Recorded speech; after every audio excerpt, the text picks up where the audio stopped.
Então eu quero ler a Bíblia para você e para mim, em João capítulo 1, versículo 29. Diz assim, ó: no dia seguinte, João viu a Jesus, que vinha para ele, e disse: eis aí o Cordeiro de Deus, que tira o pecado do mundo. João Batista é um pregador espetacular. João Batista é um pregador fenomenal. João Batista é um pregador que diz a Bíblia que ele pregava no deserto da Judéia. Mas ele pregava Jesus, ele pregava o Messias, ele pregava ao povo: arrependei-vos e crede no Evangelho. Raça de víbora, quem vos ensinou a fugir da ira futura? Essa era a mensagem de João. Produzir, pois, fruto digno de arrependimento. Mas a mensagem de João, ela era uma mensagem dura para os pobres, para os ricos, para os famosos, para todo mundo. Ele pregava a mensagem de arrependimento.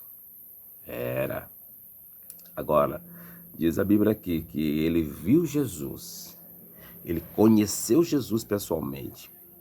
Quando ele viu Jesus, ele já anunciou Jesus ao povo. Ele apontava para Jesus e dizia: eis aí o Cordeiro de Deus, que arranca o pecado do mundo, que tira o pecado do mundo. Sabe por quê? Porque o pecado é quem mata. O pecado é que afasta o homem de Deus. É o pecado que leva o homem para a sarjeta. É o pecado que leva o homem para as drogas. É o pecado que leva o homem para as orgias. É o pecado que arranca o homem dos púlpitos das igrejas. É o pecado que afasta o homem de Deus e do seu maior propósito de servi-lo. Cuidado com o pecado, irmão. O pecado afasta você de Deus, me afasta de Deus. O pecado nos mata. Diz a Bíblia que há caminhos que para o homem parece bom e direito, mas no final é caminho de morte. Por quê? Porque o pecado do salário é a morte. O pecado tem salário e é pesado.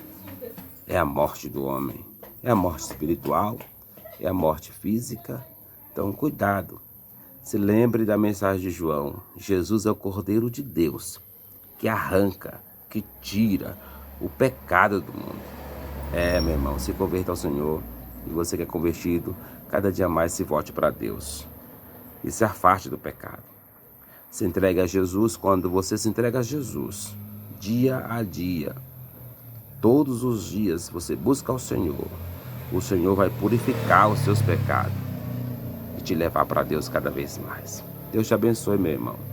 Vamos nos afastar do pecado e se agarrar a Jesus, porque Ele é o Cordeiro que arranca o pecado do mundo. Mensagem maravilhosa, essa que João pregou no deserto da Judéia. Quem ouviu, teve o privilégio de ouvir uma grande verdade. Deus te abençoe, em nome de Jesus. Amém.